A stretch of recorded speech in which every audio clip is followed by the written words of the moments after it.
The harsh clink of old coins echoed against the checkout counter like a sound no one wanted to hear. Jack Carter froze, his hand trembling as he pushed forward what little he had: 3 quarters, a tarnished nickel, and a few worn-down pennies that looked more like relics than money.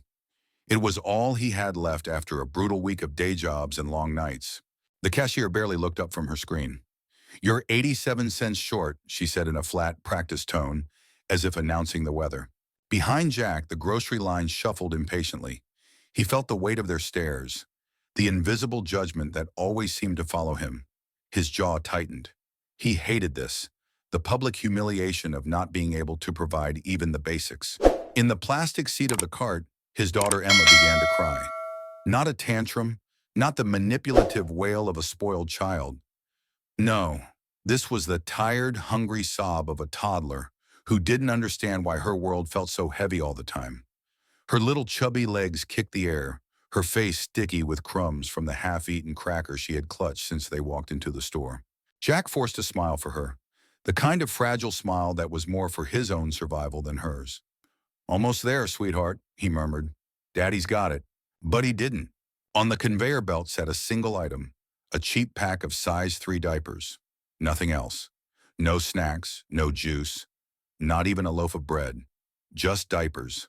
The one thing he thought he could afford. The one thing he couldn't go without. "Could I take these off?" he asked softly, motioning toward the diapers, his pride breaking with every syllable. The cashier gave him a blank look. "You didn't buy wipes either," she said.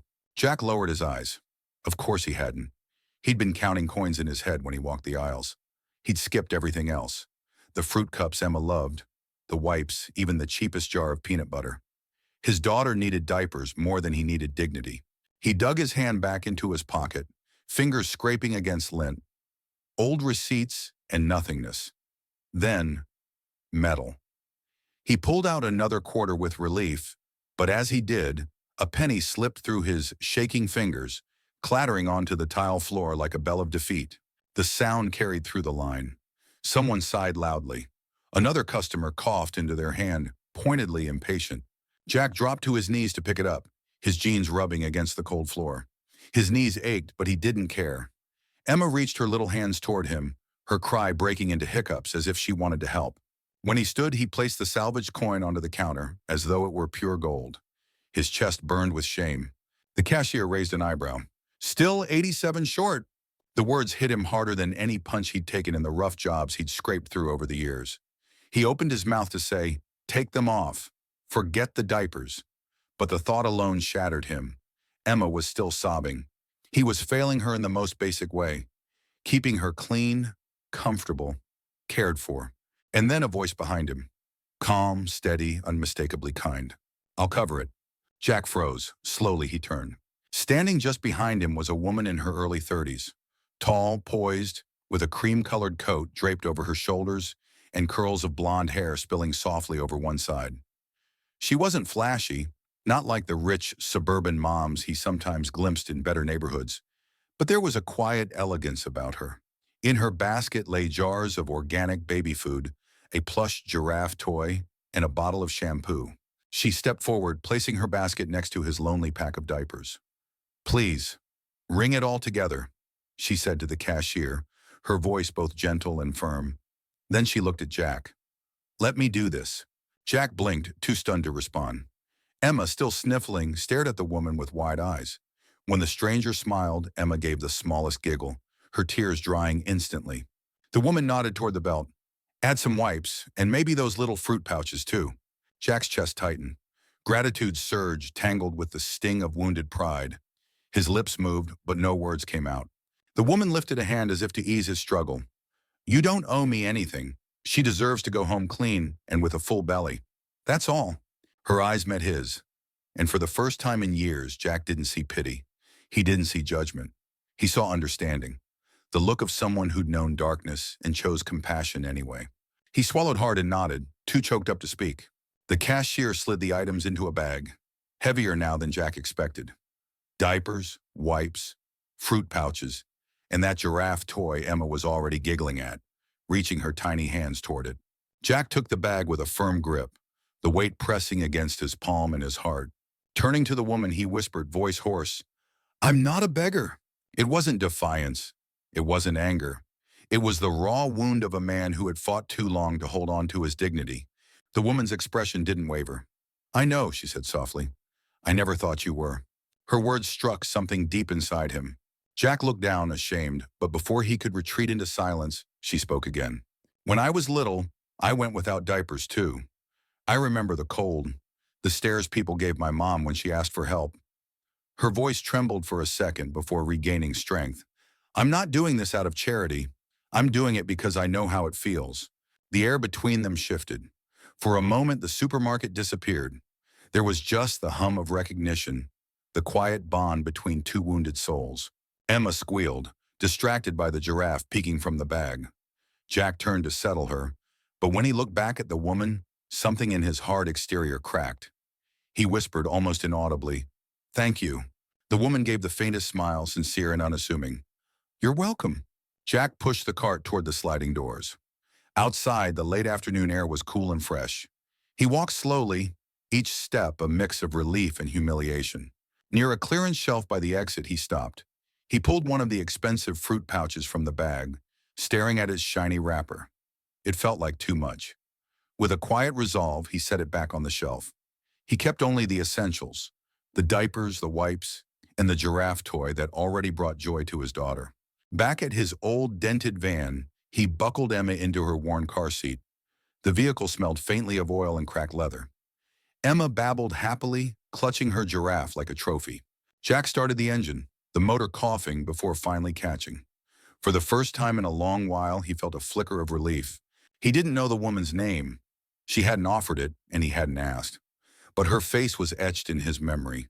As the van rumbled out of the parking lot, he whispered under his breath, more to himself than anyone else, I'm not a beggar. And that night, lying awake in his tiny apartment, he began, just barely, to believe it. The morning sun streamed through the high-rise windows of downtown Atlanta, bouncing off glass towers and painting streaks of gold across the 32nd floor. Inside a sleek corner office, Evelyn Hart stood with her arms crossed, gazing out at the skyline. The world below buzzed with commuters, coffee shops, and car horns, but in here, silence pressed like a heavy curtain. In her hand, she held a small silver locket, its surface scratched and dulled by years of wear. The chain had begun to tarnish, but the initials carved into its center were still visible. J. Carter. She flicked it open and shut without thinking. The motion almost muscle memory. Inside was nothing but the faint etching of those two letters, yet to Evelyn it carried more weight than any of the contracts stacked on her mahogany desk. This locket wasn't jewelry, it was survival. It was memory. It was the one tangible link to a night she could never forget, no matter how deeply she tried to bury it. A knock at the door broke her trance. Come in, Evelyn said, her voice steady but distant. The door opened, and Margaret, her longtime assistant, entered balancing a stack of folders. Margaret was in her 50s, sharp-eyed, no nonsense, with glasses that perched low on her nose. She'd been with Evelyn since the early days, the kind of employee who saw everything and judged little. Quarterly reports for you, Margaret said, setting them on the desk. She paused, eyeing the locket. That again? Evelyn gave a faint smile. You always notice. Only when you're thinking too hard about the past, Margaret replied, her tone soft but knowing. Evelyn sighed and lowered herself into the leather chair. For a moment, she looked less like the polished CEO of a multi-million-dollar baby products company and more like the fragile girl she'd once been. I dreamed about it again last night, she admitted. Margaret didn't interrupt. She knew better. The fire, Evelyn whispered. Her eyes clouded as the memory took shape. I was 7. Everyone ran, but I couldn't. I was trapped upstairs, smoke pouring in through the windows. I hid under the bed, shaking so hard I could barely breathe. I thought it was over. Her fingers clenched around the locket. And then someone came. Not an adult, not a firefighter. A boy, maybe 10, 11. His clothes were ragged, his face streaked with soot. He threw his jacket over me, scooped me up like I weighed nothing, and said, she paused, her voice catching, I've got you. You're safe. For a moment, Evelyn's composure cracked. She blinked quickly, refusing to let tears spill. He carried me out. And then, just like that, he disappeared. The firefighters never found him. They thought maybe he was just some kid from the street who wandered in. But he left this. She lifted the locket, her voice trembling. I've carried it ever since. Margaret nodded slowly. She'd heard the story in fragments over the years, though Evelyn rarely spoke it aloud. You've spent half your life trying to find him. Not openly, Evelyn admitted. No one would understand. What kind of CEO builds her empire while secretly clinging to the ghost of a boy who saved her? But I never stopped hoping. She closed the locket and pressed it to her chest as if the weight could ground her. Later that afternoon, Evelyn left the glass towers behind and drove across town, away from polished sidewalks and boutique storefronts.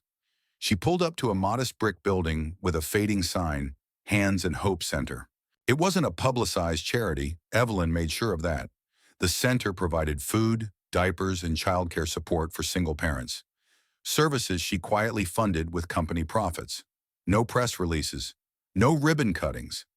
Just help, quietly given because Evelyn knew what it felt like to go without. Inside, the smell of coffee and crayons mingled with the hum of voices. Volunteers bustled around tables stacked with formula, blankets, and bags of groceries. A few toddlers giggled in a play area, their laughter bouncing off walls painted with bright murals.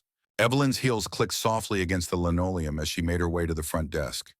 She liked being here, liked blending into the background, liked reminding herself why she did what she did. And then she froze. At the counter, signing a form with a grease-stained hand, was the man from the supermarket. Jack Carter. He cradled his daughter against his chest, her tiny arms wrapped around his neck. She giggled, tugging at the pen he held.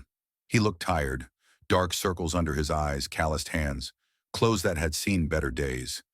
But there was something steady in the way he held Emma, something fierce in his quiet love. Evelyn's heart skipped. The supermarket encounter had felt like a ripple in her otherwise controlled life. But this felt like fate tugging hard on invisible strings. Jack looked up. Their eyes met across the room. Recognition flickered. He straightened, uncomfortable under her gaze, as though embarrassed to be seen in a place that offered charity. Evelyn approached slowly, her face calm, her smile restrained. Didn't expect to see you so soon, she said. Jack shifted Emma in his arms.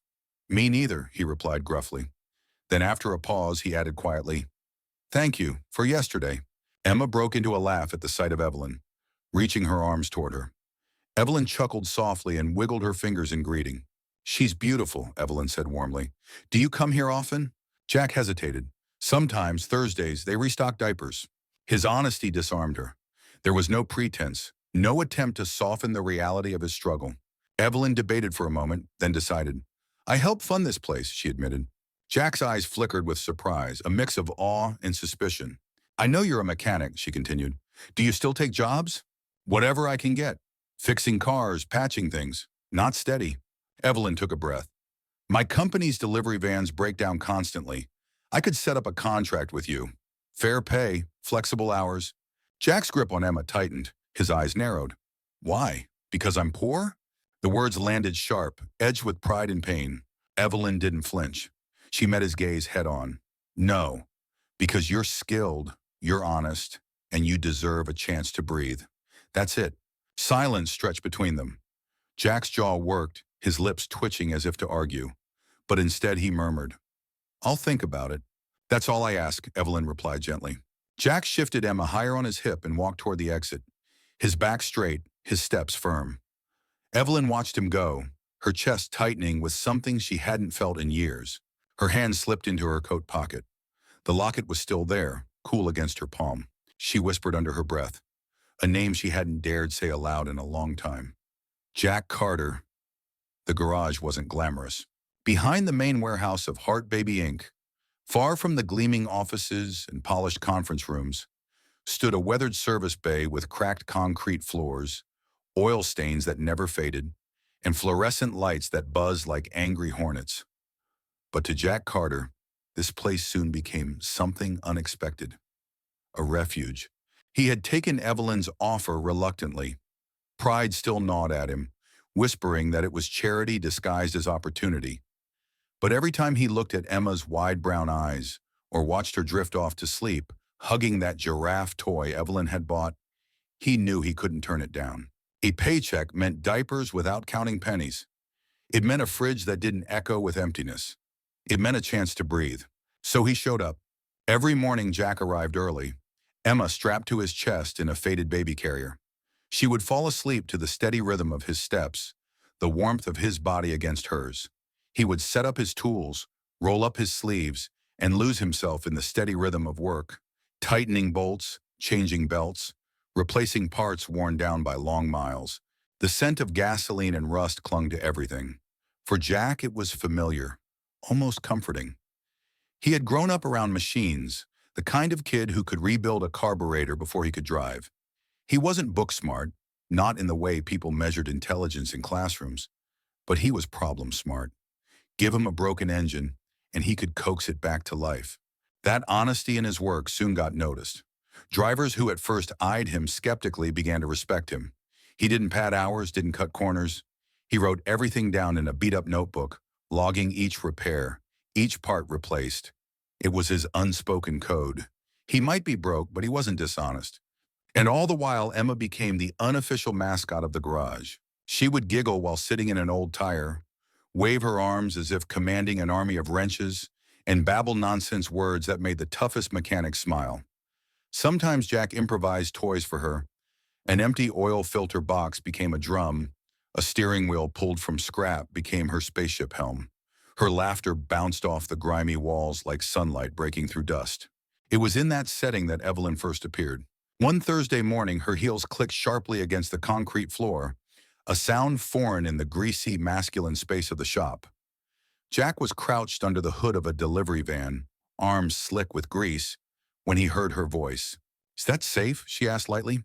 He looked up, startled, and saw Emma perched in a tire like it was her personal throne, waving a piece of tubing as though it were a magic wand. Jack wiped his hands on a rag, smirking. "No fluid in it. She's testing the lunar landing gear." Evelyn tilted her head, amused. "And what's her mission?" Jack shrugged, tightening a bolt. "She wants to make it to the moon." For the first time in years, Evelyn laughed. Not the polite laugh she used in boardrooms, not the controlled chuckle she gave investors, but a real, unguarded laugh. It filled the garage like fresh air. Jack found himself smiling without meaning to, though he quickly ducked back under the hood to hide it. Over the following weeks, she came back often, sometimes with paperwork, sometimes with parts that just happened to need delivery in person. Jack wasn't naive, he noticed, but he didn't call her out on it. Instead, he let Emma's excitement do the talking. The little girl would squeal and wave whenever Evelyn appeared, reaching for her with chubby arms. Evelyn, surprisingly natural with children, would scoop her up, balancing her on her hip while chatting with Jack about engines, routes, or whatever else came to mind. "She trusts you," Jack said once, watching Emma nuzzle into Evelyn's shoulder. Evelyn stroked the child's hair. "Maybe because she sees I trust her too." That answer lingered in Jack's mind long after she left. But the fragile rhythm shattered one stormy afternoon. Jack burst into the garage carrying Emma in his arms, her forehead blazing hot against his chest. Panic carved deep lines across his face. "She's burning up," he said, voice tight. "I was taking her to urgent care, but the van wouldn't start." Evelyn didn't hesitate. She tossed him her car keys. "Let's go." The ride through the downpour was tense. Rain hammered the windshield, wipers struggling to keep up. In the back seat, Jack cradled Emma, murmuring soothing words, though his own voice trembled. Evelyn gripped the steering wheel, knuckles white, weaving through traffic with determined focus. At the clinic, Jack refused to let go of Emma. He paced the hallway, whispering prayers under his breath, while Evelyn handled the paperwork at the front desk. She spoke calmly to the receptionist, filling out forms as if she'd done this 100 times. When the doctor finally emerged with news, just a viral fever, nothing serious, fluids and rest would do, Jack collapsed onto a bench, relief washing over him like a tidal wave. Emma slept on his shoulder, tiny and warm, her breathing soft against his neck. "Thank you," he whispered, his voice cracking. It wasn't just gratitude for the ride. It was gratitude born of terror, of having brushed up against his worst fear and stepping back from the edge. Evelyn sat beside him, not smiling, just nodding with quiet gravity. "You're a good father, Jack." He shook his head, eyes damp. "I just try." "That's enough," she said firmly. The words hit him like a lifeline. In the days that followed, something shifted. Evelyn still came to the garage, sometimes with an excuse. sometimes with none. Jack noticed, but for once he didn't resent it. He began to look forward to the click of her heels, the warmth of her laughter, the way she bent down to Emma's level, as though the little girl were the most important person in the room. Jack even started telling her stories. How Emma danced whenever the air compressor kicked on. How she once tried to eat a screw she thought was candy. How she could find joy in the smallest scraps. Evelyn, for her part, shared little pieces of her own life. Not the glossy magazine version of her as a powerhouse CEO, but memories of childhood loneliness, moments of vulnerability, glimpses of the scars she usually hid.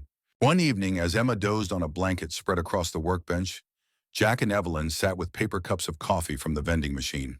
"You know," Evelyn said, looking around at the cluttered shop, "I never thought I'd find warmth in a place that smells like oil and steel." Jack raised a brow. "That's recycled oil you're smelling. Premium fragrance." She laughed softly. "No, it's something else." He didn't press her, but inside he understood. There was warmth here, not from the machines, but from the fragile trust building between two people who had every reason not to trust anyone. Jack Carter, the mechanic scraping by, and Evelyn Hart, the CEO with secrets of her own, had begun to orbit each other in a strange, delicate dance. And though neither would admit it aloud, both felt it, in the clang of tools and Emma's giggles, in the stolen glances when they thought the other wasn't looking. In that greasy, noisy garage, something tender had begun. Not love yet, not friendship alone, but a fragile bond stitched together by shared humanity. A bond that, though they didn't know it, would be tested soon enough. It started with a photograph. One careless moment, one angle caught by the wrong set of eyes, and suddenly the fragile bond Jack and Evelyn had been building was thrown under a spotlight neither of them wanted. The picture was simple. Evelyn Hart, elegant as always, stepping out of the garage with Emma perched on her hip. The little girl clung to her, cheeks flushed with joy, giggling as Evelyn kissed her temple. Jack was in the background, wiping grease from his hands, looking toward them with something unspoken in his eyes. In the harsh light of reality, it was nothing more than a tender moment. But in the ruthless world of public perception, it became ammunition. By Monday morning, the photo was plastered across local news sites, Twitter feeds, and glossy blogs with headlines designed to provoke outrage. CEO Evelyn Hart exploits struggling single father for publicity? From boardroom to garage, is this a PR stunt? Hart Baby Inc. uses poor child as marketing tool. Evelyn read the headlines from her office, her phone buzzing nonstop with calls she ignored. She sat perfectly still, her fingers curled tightly around the silver locket in her pocket. Her face remained calm, too calm, but her eyes gave her away. They were tired, shadowed with a pain she refused to admit aloud. Down in the garage, Jack first heard about it from another mechanic scrolling on his phone. "Hey, Carter," the guy said, holding the screen out. "Ain't that your kid?" Jack snatched the phone, his heart slamming in his chest as he saw Emma's face. His little girl, his everything on the internet for strangers to gawk at. Heat rose through him, equal parts shame and fury. By the end of the day, reporters were circling. A van parked outside the garage, cameras flashing as Jack carried Emma to his dented old van. They shouted questions, cruel, sharp-edged questions, about whether Evelyn had paid him to stage the photo, whether Emma was being used for profit, whether he was selling his dignity for diapers. Jack's jaw locked tight. He pulled Emma close, shielding her small body against his chest, and walked faster. He didn't answer a single word, but inside his blood boiled. That night, while Emma slept with her giraffe toy clutched in her arms, Jack sat awake at the kitchen table of his cramped apartment. His hands shook as he flipped through the headlines again, the fluorescent light above humming in the silence. His daughter's smile, captured in the photo, was being twisted into something ugly. And Evelyn, whatever she was to him, was being torn apart by people who didn't know her, didn't understand the quiet compassion behind that moment. He couldn't let it stand. The next day, Jack stormed into the Hart Baby Inc. headquarters.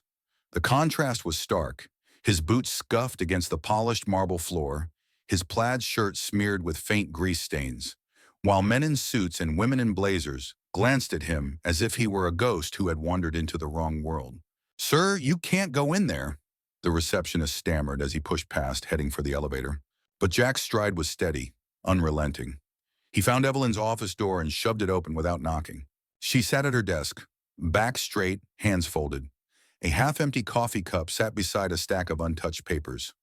On the wall behind her, a muted television screen ran yet another segment dissecting her controversial photo. Evelyn looked up, startled. "Jack!" He didn't let her finish. "Why didn't you say anything?" His voice cracked like thunder in the polished room. Evelyn blinked. "Excuse me.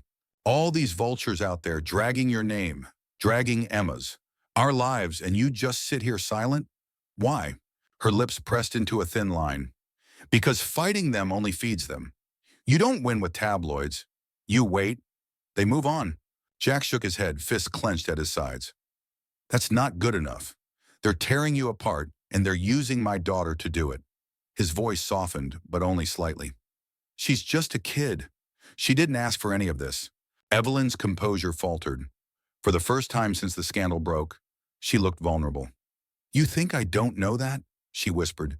"You think I don't hate myself for letting it happen?" The room went quiet. The hum of the air conditioner filled the space where words should have been. Jack exhaled slowly, forcing the fire in his chest to cool. "Then let me speak." Evelyn's brows knit. "What do you mean?" "Call the press. Put me in front of them. I'll tell them the truth. That you weren't using Emma, that you didn't stage a damn thing, that you helped us because you've got more heart than they'll ever give you credit for." Evelyn stared at him. In her world, people rarely defended her without a hidden agenda. But Jack's eyes burned with something raw, something unpolished, something real. She leaned back, folding her arms. "You'd do that? Risk becoming their target?" Jack's jaw tightened. "They've already made me one. At least this way, Emma grows up knowing her dad didn't hide." The press conference was scheduled for the following afternoon. Reporters swarmed the lobby, cameras flashing, microphones thrust forward like weapons. Evelyn stood to the side, composed but tense, while Jack stepped up to the podium in his work boots and flannel shirt. He wasn't polished. He wasn't a speaker, but he didn't need to be. "My name is Jack Carter," he began, his voice steady though his hands trembled. "I'm a single father. That's my little girl in those pictures, and I need you all to hear the truth." He told them everything. How he'd been down to his last coins at the supermarket, how Evelyn stepped in without asking for credit, how she had quietly helped families long before the cameras ever noticed. He didn't embellish. He didn't dramatize. He simply laid bare the truth, sharp and undeniable. "She didn't use us," Jack finished, his voice breaking just slightly. "She saved us. And if you can't see the difference, maybe the problem isn't her. Maybe it's you." Silence fell. The flash of cameras slowed. For once, the media had no snappy comeback. When Jack stepped down, Evelyn's eyes glistened. She whispered, almost inaudible, "No one's ever done that for me." Jack gave a small shrug, glancing toward where Emma sat in Margaret's lap at the back of the room. "Guess it's about time someone did." For the first time since the scandal began, Evelyn's shoulders relaxed. The storm wasn't over. Not yet, but the clouds had begun to break. And in that fragile pause between chaos and calm, something stronger than trust began to take root. The press conference ended, but the tremors lingered. For the first time in weeks, Evelyn Hart's name wasn't paired with words like scandal or stunt. Instead, articles called her mysterious, compassionate, and more surprisingly, human. None of it mattered to her, not really. What mattered was the moment in the lobby, when Jack Carter, grease-stained, stubborn, proud Jack, had stood at the podium and bared his truth. For her. Now sitting in the back seat of her black SUV, Evelyn found herself uncharacteristically quiet. Margaret drove, glancing at her through the rearview mirror. "You okay?" Margaret asked gently. Evelyn pressed her lips together. "He didn't have to do that." "No," Margaret said, "but he did." The words lingered long after she stepped into her penthouse apartment later that night. The city stretched below, a constellation of headlights and neon signs. Evelyn stood by the floor-to-ceiling windows, her reflection fractured in the glass. She pulled the silver locket from her pocket, the initials catching the dim light. Chiconarn. J. Carter. She closed her eyes, memories flooding back. The crackle of flames, the suffocating smoke, the way her small body trembled under a stranger's jacket, and the boy's voice steady despite the chaos. "I've got you. You're safe." Her chest tightened. She had spent decades searching for the boy who saved her, carrying this locket like a compass. Could it really be? The next morning, Evelyn didn't call Jack to her office. She didn't summon him through business channels or polite invitations. Instead, she showed up at the garage, heels clicking across the concrete floor, her coat pulled tight against the early autumn chill. Jack looked up from under the hood of a van, brow furrowed, a wrench in his hand. "You here for another photo op?" He teased, his voice dry but lacking venom. Evelyn managed a faint smile. "No cameras this time." Emma, sitting in her usual throne of tires, squealed at the sight of her and reached out. Evelyn scooped her up effortlessly, holding the little girl close. "Can I talk to you?" she asked Jack. Her tone carried a weight he couldn't ignore. He nodded, wiping his hands on a rag. "Yeah, let's take a walk." They left Emma in Margaret's care. Margaret had followed, as if sensing this was not a moment to miss, and stepped outside. The air was crisp, carrying the faint smell of burning leaves from a nearby neighborhood. Across the street stood an old abandoned building, its windows boarded, its bricks scarred by smoke stains that time had not erased. Evelyn stopped there, her gaze locked on the building, her shoulders stiff. "This was it," she whispered. Jack frowned. "What do you mean?" "The fire." Her voice trembled. "I grew up in that orphanage. I was 7 the night it burned. Most of the children escaped, but I was trapped upstairs. The smoke..." She swallowed hard, her eyes glistening. "I thought I was going to die." Jack stood frozen, the rag still clutched in his hand. "But then," Evelyn continued, her voice soft, almost reverent, "a boy came, not much older than me. He pulled me out, carried me down 2 flights of stairs through the flames, and then he was gone. Vanished into the night." She reached into her coat pocket and pulled out the silver locket. It dangled between them, catching the sunlight. "He left this. It's all I've ever had of him." Jack's eyes widened. His throat constricted as old memories he had buried deep came roaring back. The heat of the flames, the weight of a terrified little girl in his arms, the desperate adrenaline that had driven him forward. He remembered shoving the locket into her hand before running, his name etched clumsily on the back because he had no words to explain. His chest rose and fell rapidly. "J. Carter," Evelyn whispered, her gaze fixed on the letters. "For years, I wondered if it was just a coincidence, a child's imagination. But when I met you, when I saw Emma, it all came rushing back. And then the way you defended me yesterday..." Her voice broke. "I need to know, Jack. Was it you?" Jack turned away, pressing a hand to his forehead. He hadn't wanted this. He had carried that night like a scar, something both shameful and sacred. He had saved her, yes, but he had also run. He hadn't stayed for the aftermath. He had been just a boy himself, frightened, fatherless, scraping by in foster homes. He'd convinced himself she would never remember. Now here she was, standing before him, the woman he had unknowingly rescued, asking him to open a door he had nailed shut long ago. His voice was hoarse when he finally spoke. "Yeah, it was me." Evelyn inhaled sharply, tears springing to her eyes. She stepped closer, her hand trembling as she reached out. "All this time..." Jack shook his head. "I didn't want you to know. I didn't want it to look like I expected something from it." His voice cracked, years of pride and shame tangling together. "I didn't save you for a reward. I was just a scared kid doing the only thing that felt right." Evelyn's tears spilled freely now. "You gave me my life, and you carried that alone all these years?" Jack's gaze dropped to the pavement. "What difference would it have made?" Evelyn stepped forward until she was inches away. "It makes every difference, Jack, because I've built everything I have, this company, this mission, on that night. On the belief that kindness exists even in the darkest places. And now I know it wasn't a dream. It was you." Jack met her eyes, and for a moment the years melted away. He wasn't a weary mechanic, and she wasn't a powerful CEO. They were just 2 children again, bound by fire, survival, and an unspoken promise. Silence stretched between them, heavy with all that had been unsaid. Finally, Evelyn placed the locket in his hand. "This was never mine. It was yours. You left it behind." Jack stared at it, his vision blurring. Slowly, he closed his fingers around the cool metal. He felt the weight of it. Not just the chain, but the years of distance. The wall he had built to forget. "I don't know what to do with this," he admitted, his voice raw. "Keep it," Evelyn said softly, "or throw it away. But don't hide from it anymore." They stood there, 2 lives intertwined by fate, the past pressing into the present with undeniable force. Emma's laughter floated faintly from the garage, a reminder that their story wasn't just about what had been lost, but what still could be found. Jack slipped the locket into his pocket, his hand lingering over it. Guess the truth was bound to come out sooner or later, he muttered. Evelyn smiled through her tears. And I'm glad it came out now. For the first time in a long time, Jack felt something loosen inside him. The fire hadn't just taken, it had also given. And standing there with Evelyn, he realized that maybe, just maybe, he hadn't been carrying the weight alone after all. Jack Carter wasn't used to silence that felt heavy. In his world, silence usually meant peace. Emma asleep, the hum of an engine finally quiet after hours of work, a rare night without bills gnawing at his mind. But this silence, the one that followed his confession to Evelyn, clung to him like a shadow. The locket weighed in his pocket like a stone.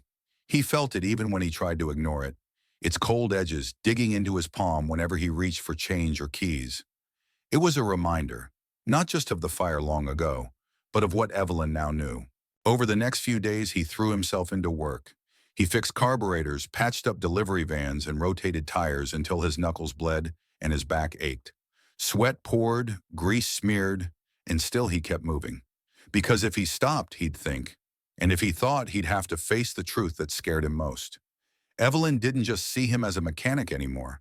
She saw him as the boy who had saved her. And she wasn't going to let him disappear this time. It was late Thursday afternoon when Evelyn appeared again at the garage. This time she wasn't in a business suit.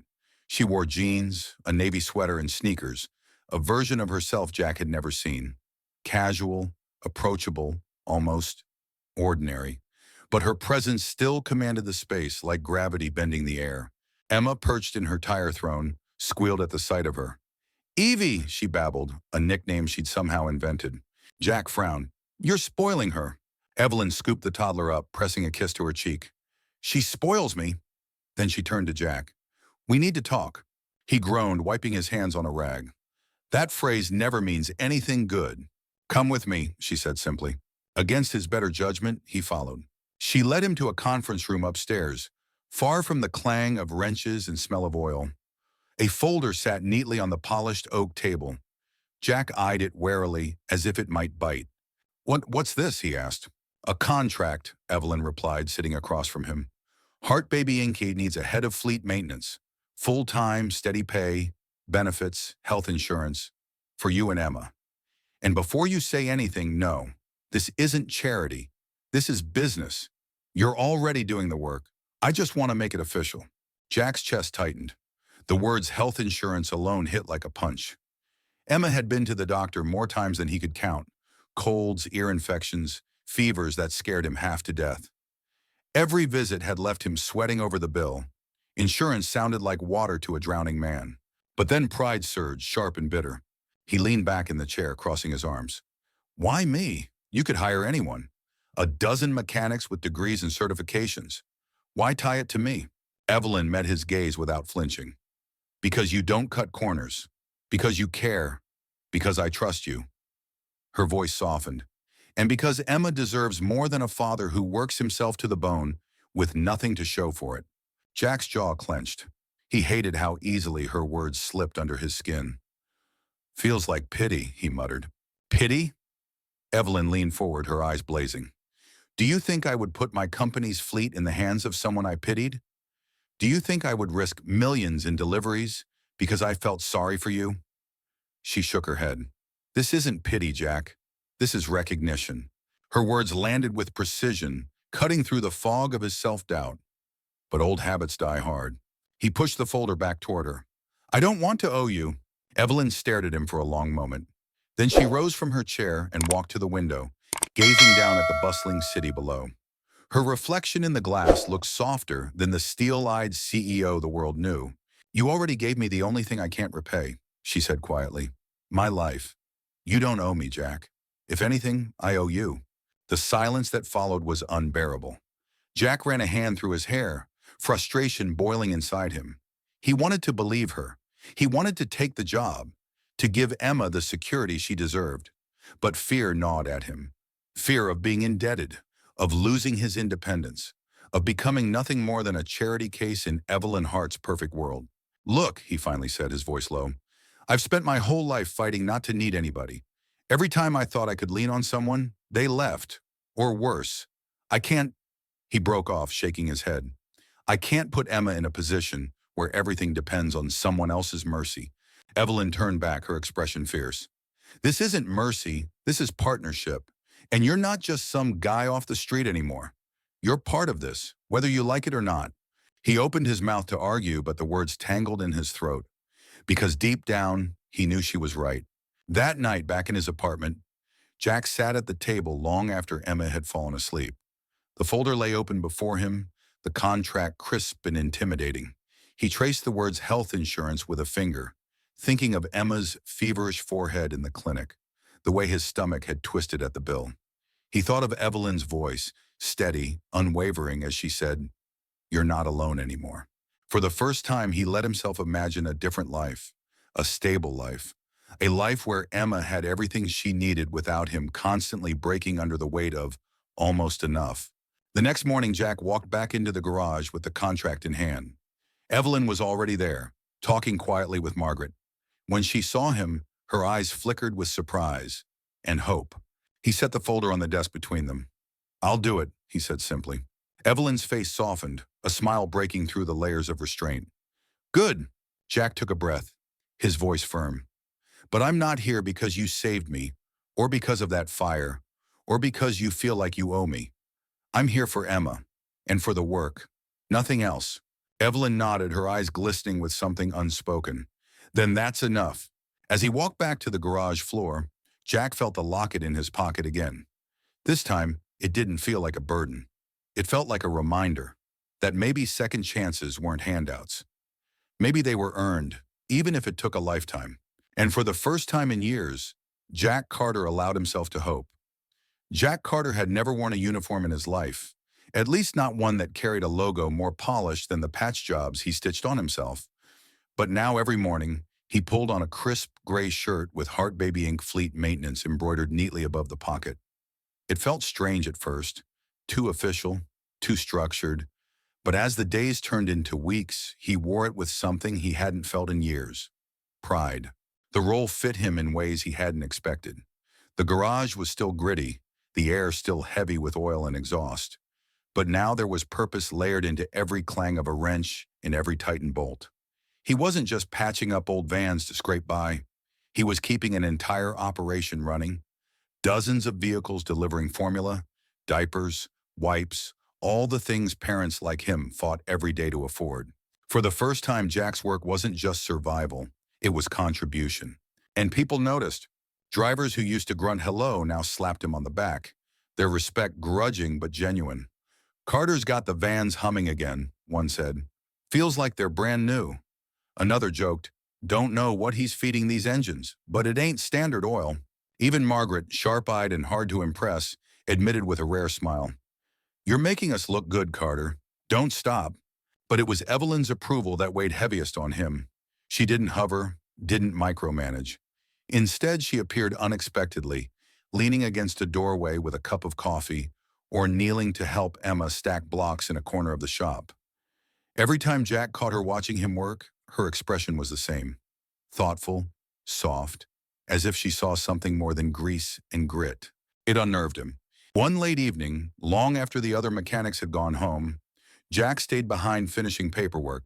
His handwriting was rough, his math slower than the others, but he refused to cut corners. He was bent over a logbook when he sensed someone at the door. "Do you ever stop?" Evelyn's voice floated in, warm but amused. Jack glanced up, startled. She stood there in jeans and a blazer, her hair pulled into a loose bun. Not the CEO mask, just Evelyn. "Engines don't care about clock-out times," he muttered, capping his pen. She walked in, her heels clicking softly against the concrete. Neither do CEOs, apparently. For a moment they stood in silence, the hum of the overhead light filling the space. Evelyn's gaze wandered over the organized tool racks, the neatly stacked paperwork, the meticulous logs. "You're good at this," she said finally. Jack shrugged, uncomfortable with praise. "Been fixing things my whole life. Cars, broken appliances, people when they let me." His voice dipped, rough around the edges. But this feels different. Feels like I'm fixing something that matters. Evelyn's chest tightened. She saw the way he said it, not with arrogance, but with quiet conviction, the kind born from struggle and survival. You are, she said softly. Their eyes met. For a heartbeat, the air shifted, heavy with something neither of them dared name. Jack looked away first, clearing his throat. You hungry? There's a diner down the block. Burgers that'll clog your arteries in the best way. Evelyn chuckled. Are you asking me to dinner, Mr. Carter? Don't flatter yourself, he teased, though a hint of color touched his ears. Emma's the one who likes the fries. The diner became their ritual. Not every night, but enough that the waitresses began greeting them by name. Jack would slide into the booth with Emma beside him, her tiny sneakers kicking against the vinyl seat, while Evelyn sat across, trading her corporate polish for a smile that was far more disarming. Conversations flowed easily, about everything and nothing. Jack told stories about learning to fix cars from an old neighbor, about the years bouncing between foster homes. Evelyn shared fragments of her rise in business, the sacrifices she'd made, the loneliness that never quite left her. Emma, of course, was the star. She smeared ketchup on her face, demanded chocolate milk, and interrupted their stories with squeals of delight. Each time she reached for Evelyn's hand across the table, Jack felt something stir in his chest. One evening after Emma fell asleep in the booth, her head nestled against Jack's arm, Evelyn reached out and gently brushed a crumb from the child's cheek. Her fingers lingered just a moment too long, and when she looked up, her eyes met Jack's. You're raising her well, she whispered. Jack swallowed hard. Praise from Evelyn always cut deeper than from anyone else. I'm just trying to make sure she doesn't grow up thinking struggle is the only way. She won't, Evelyn said firmly. Not while you're her father. The words hung in the air, intimate, almost dangerous. Jack looked away, focusing on Emma's even breathing. His chest ached with something he couldn't name. But beneath the tenderness, doubt still gnawed at him. Late at night, when the city quieted and Emma slept, Jack sat at the kitchen table with his head in his hands. He thought about the contract, the paycheck, the stability he had never known. He thought about Evelyn, how easily she fit into Emma's world, how much lighter his life felt when she was near. And he feared it. He feared needing her. He feared what would happen if it all vanished. He feared letting Emma grow attached only to lose it all again. One rainy Friday, the fear erupted. They were back in the garage when Evelyn stopped by, umbrella dripping water across the entryway. Emma squealed and ran to her, arms outstretched. Evelyn laughed, spinning the toddler in a circle. Jack watched, his chest tight. You know you don't have to keep coming down here, he said, a little sharper than he intended. Evelyn blinked. Excuse me? This isn't your world, Jack said, wiping his hands on a rag. It's grease and sweat and busted engines. You've got boardrooms and skyscrapers. Why keep stepping into this mess? Evelyn's smile faded. She set Emma down gently, her expression unreadable. Because I want to, she said quietly. Jack shook his head. Feels like you're trying to fix me. Evelyn's eyes hardened, her voice calm but edged. I don't see you as broken, Jack. You're the only one who does. The words struck him like a hammer. He stood there, jaw tight, unable to respond. Evelyn waited a moment, then turned and walked out into the rain, her umbrella snapping open like a shield. Emma tugged at his leg, frowning at the door. Evie, she murmured. Jack crouched down, pulling her close. He pressed his lips to her hair, his heart heavy. She'll be back, he whispered, though he wasn't sure if he was trying to convince Emma or himself. And deep down he knew. This fragile bond they had built was no longer something he could ignore. The rain had barely dried from that Friday when the next storm hit. This one wasn't made of thunder or lightning. It came from headlines, boardrooms, and whispers that slithered through corridors Evelyn knew all too well. On Monday morning, a glossy magazine splashed a photo of Jack across its cover. Heart's grease-stained prints. The article dissected every detail of his life. His years in foster care, his odd jobs, his unpaid medical bills, even the eviction notice from 2 years back. They called him unfit, a liability, and worst of all, Evelyn Hart's charity case dressed up as a partner. Evelyn slammed the magazine shut, her chest burning. It wasn't just invasive, it was cruel. Her phone buzzed with calls from the board. Investors worried aloud about the image of the brand. One voice, cold and polished, asked the question that lingered in every conversation. Why tie yourself to a man like him? Evelyn's answer was simple, steady, because he's the best man for the job. But doubt gnawed at her. Not doubt in Jack, never that. Doubt in whether the world would ever let them breathe without twisting every gesture into scandal. Down in the garage, Jack felt the shift. Mechanics who once slapped him on the back now gave sidelong glances. Drivers who had trusted his repairs suddenly asked for double checks. He caught whispers. She only keeps him because she likes him. Guess fixing engines isn't enough when you've got the CEO's ear. It stung. One afternoon, Jack found the magazine tossed onto his workbench, greasy fingerprints smudging the cover. He stared at the words, bile rising in his throat. Emma's crayon drawings were taped to the wall above the bench.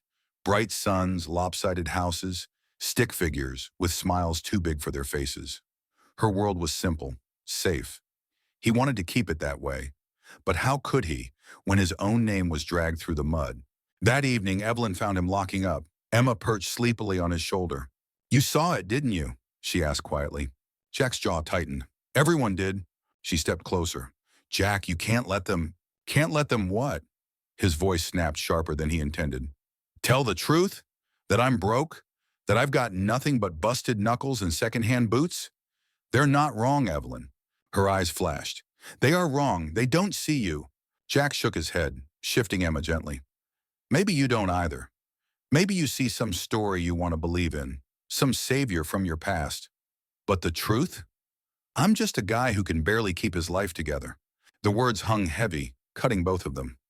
Evelyn wanted to argue, to tell him he was more than enough, but the steel walls around him were too high. The breaking point came at a gala.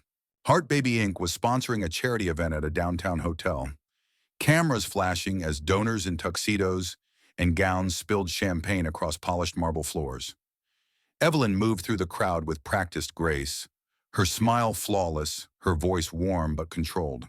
Beside her, Jack looked painfully out of place, tall, broad-shouldered, wearing a suit that fit but didn't feel like him. His calloused hands tugged at the collar as though the tie were a noose.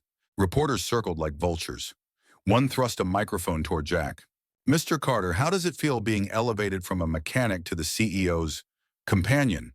The pause before the last word was intentional, dripping with mockery. Jack froze. He could feel every eye in the room burning into him, his fists clenched, but Evelyn slipped her hand into his, grounding him.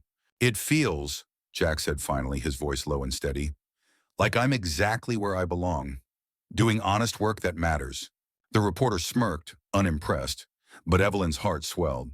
For all his doubts, Jack's truth had a weight no spin could erase.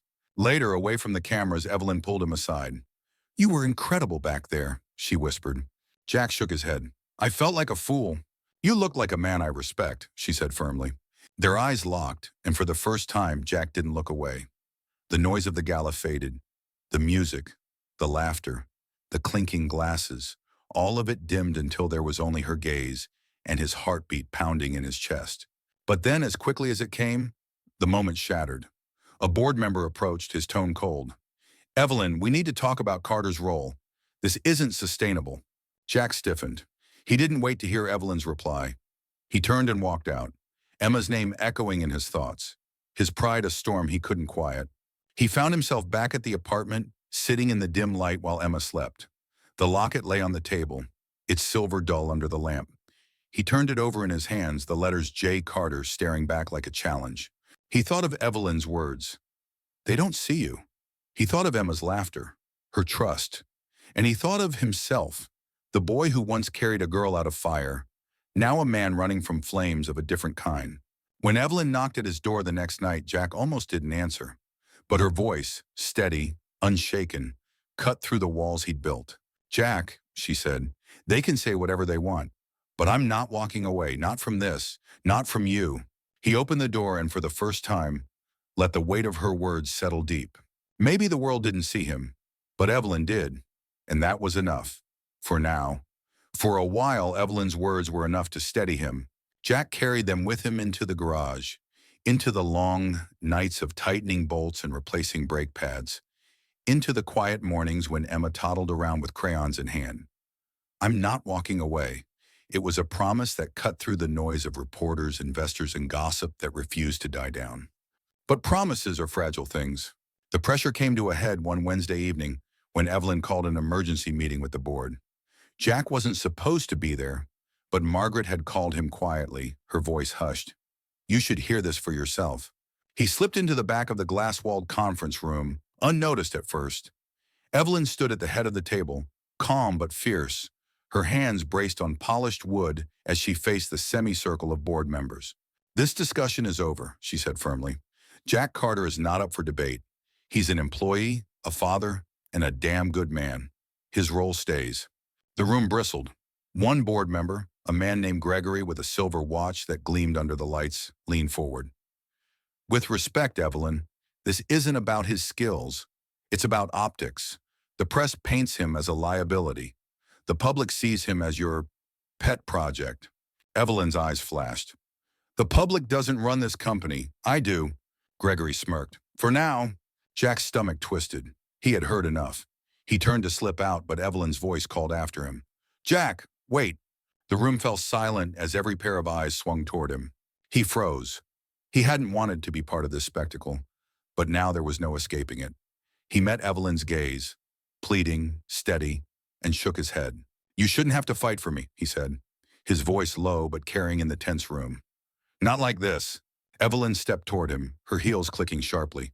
I'm not fighting for you. I'm fighting with you. There's a difference. Jack's chest ached. He wanted to believe her, but the whispers in the room, the smirks, the cold stares, they clawed at his pride, his deepest insecurities. I can't let Emma grow up thinking her dad was a burden, he said, voice breaking. Evelyn's eyes softened. She'll grow up knowing her dad was brave enough to stand his ground. But Jack couldn't shake the shame. He turned and walked out, leaving Evelyn's voice echoing behind him. That night, he didn't go home. Instead, he drove aimlessly, the city lights blurring through the windshield. He thought about the boy he had been, the kid who carried a girl out of a burning orphanage and then vanished because he didn't believe he mattered. He thought about Emma asleep in the back seat of his old van, about Evelyn standing tall in boardrooms that wanted to tear her down. And he thought about leaving, not because he wanted to, but because maybe, just maybe, it would make their lives easier. Evelyn wouldn't have to defend him. Emma wouldn't grow up with her father's name in the tabloids. They could be free of him, free of his shadow. The thought gutted him. When he finally pulled into the apartment parking lot, Margaret was waiting. She stepped out of her sedan, her expression stern, her arms crossed. You're going to throw it all away, she said flatly. Jack sighed, rubbing a hand over his face. You don't get it. Oh, I get it, Margaret snapped. You're scared. Scared of being needed. Scared of mattering. You'd rather run than believe Evelyn actually sees you. Jack flinched. Margaret's words cut deeper than she knew. She doesn't need me, he muttered. Margaret stepped closer, jabbing a finger at his chest. She doesn't need you. She chooses you. Do you know how rare that is? After everything she's been through, you walk away, and it's not just yourself you're betraying. It's her. And that little girl of yours who looks at Evelyn like she hung the moon. Jack swallowed hard, guilt flooding him. Emma's giggle echoed in his memory. Evie, pure and innocent. She didn't see tabloids or board meetings. She just saw love. Margaret's voice softened. Don't make the mistake of teaching Emma that running is easier than staying. Jack stood there, rooted, torn open. For the first time, he let the truth sink in. He wasn't just fighting for his pride anymore. He was fighting for the life Emma deserved. And maybe for the life Evelyn deserved too. The next morning, Jack walked back into headquarters. His boots echoed in the marble lobby, reporters still hovering outside the glass doors like vultures. But this time, his shoulders were squared, his stride steady. He found Evelyn in her office, standing by the window with the city spread out below. She turned at the sound of the door, her eyes widening in relief. You came back, she whispered. Jack exhaled. I almost didn't. He crossed the room, pulled the locket from his pocket and placed it on her desk. I've been running my whole life, he said, his voice raw. From fire, from failure, from anyone who tried to believe in me. But I'm done running. Not from you. Not from Emma. Evelyn's eyes filled, but she didn't move. She waited. Jack swallowed, his throat tight. I don't know how to be the man people expect, but I'll damn sure be the man my daughter needs. And if you'll let me, Evelyn, I'll stand with you, no matter what they say. The silence that followed wasn't heavy this time. It was alive, charged, filled with something unspoken but undeniable. Evelyn stepped forward, her hand trembling slightly as she reached up to touch his cheek. "That's all I've ever wanted," she whispered. Emma's laughter rang from the hallway. Margaret had brought her along, the little girl running into the office with crayons in hand. She barreled toward them, wrapping her arms around both legs at once, her joy untainted by the chaos around them.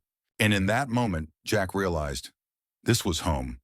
Not the garage, not the apartment, not even the past he'd carried like a scar. Home was here, with Emma's laughter and Evelyn's steady gaze. The world could rage outside, but inside this fragile circle, he finally belonged. The day of the launch dawned clear and bright, the kind of morning that seemed to carry its own quiet blessing. Jack stood at the edge of the stage, tugging at his collar. Even after weeks of practice, suits still felt foreign, like they belonged to another man. He could rebuild an engine blindfolded, fix a transmission with one hand tied behind his back. But standing in front of a microphone, with cameras flashing and people waiting for him to speak, left his palms damp and his throat dry. Beside him, Evelyn adjusted her blazer, her calm presence radiating strength. She leaned closer and whispered, "You'll be fine. Just speak the way you always do, with honesty." Jack smirked nervously. "That's the problem. My honesty isn't always polite." She chuckled softly. "That's what makes it powerful." And then there was Emma, her hair tied in pigtails, her tiny hands clutching the plush giraffe toy she refused to part with. She stood proudly between them, the smallest member of the family they were building, even if the world didn't have a name for it yet. The banners overhead read, "The Second Chance Foundation for Families, for Futures." When Evelyn had first proposed it, Jack thought it was too big, too polished, too her. But then he saw the plans. Funding daycare for single parents, job training for mechanics, scholarships for kids in foster care. It wasn't a handout. It was a hand extended. It was what he wished someone had given him years ago. So he agreed, and now here he was, the face of it alongside her. The announcer called his name. Jack took a deep breath, kissed Emma's forehead, and stepped forward. The crowd hushed. "My name is Jack Carter," he began, his voice rough but steady. "Most of you already know too much about me, thanks to the tabloids.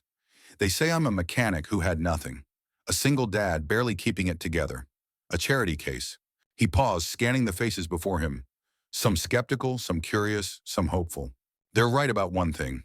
I didn't have much. There were nights Emma and I ate crackers for dinner, days I didn't know how I'd pay rent. I counted quarters to buy diapers, and I carried a lot of shame with that. Shame for not being enough." He swallowed, feeling the words claw their way out of his chest. "But then, someone reminded me that needing help doesn't make you weak. It makes you human. And giving help doesn't make you a savior. It makes you decent." He glanced at Evelyn, whose eyes shone with quiet pride. "This foundation isn't about pity. It's about potential. It's about saying to every parent out there, whether you're broke, scared, or on your last dime, that your story isn't over, that you and your kids deserve a second chance, just like I did, just like Emma did." At the mention of her name, Emma waved shyly from the side of the stage, drawing soft laughter from the crowd. Jack's chest ached with love. He reached into his pocket and pulled out the silver locket. For years it had been a burden. Now it felt like a torch. "This belonged to me once," he said, holding it up. "I left it behind the night I carried a girl out of a fire. I thought that night didn't matter, that I didn't matter. But it did, because she grew up to become Evelyn Hart, and she built something incredible out of the ashes. And now she's given me the chance to do the same." The audience leaned in, captivated. Jack's voice dropped, raw and unpolished. "I'm not a perfect man, but I'm a father, and I'll spend the rest of my life making sure my daughter grows up knowing her dad didn't quit when it mattered most. That's what this foundation is about. Fathers, mothers, kids, families who deserve a chance to stand, not just survive." He lowered the locket, his hand trembling slightly. "So if you're here today wondering if change is possible, look at me. Look at Emma. Look at Evelyn. It is." Applause thundered, cameras flashed. Jack exhaled, relief flooding through him. Evelyn stepped forward, her hand brushing his as she spoke. "This is the beginning, and we can't do it alone. But with your help, we can build something that lasts, something that outlives all of us. Together, they held Emma's hands and bowed their heads briefly as the crowd rose to its feet. Later, as the event wound down and the guests drifted away, Jack stood with Evelyn and Emma at the edge of the stage. The lights had dimmed, leaving only the soft glow of evening filtering through the tall windows. "You did good," Evelyn said quietly. Jack shook his head. "No, we did." She smiled. For once, it wasn't the CEO's smile, polished and practiced. It was Evelyn, the girl he had saved, the woman who had saved him in return. Emma tugged at both their hands, looking up with sleepy eyes. "Home?" she murmured. Jack lifted her into his arms, pressing a kiss to her hair. "Yeah, baby girl. Let's go home." They walked out together into the cool night air, the city alive around them. And for the first time in a long time, Jack didn't feel like he was running from anything. He was walking into something new, something that finally felt like belonging.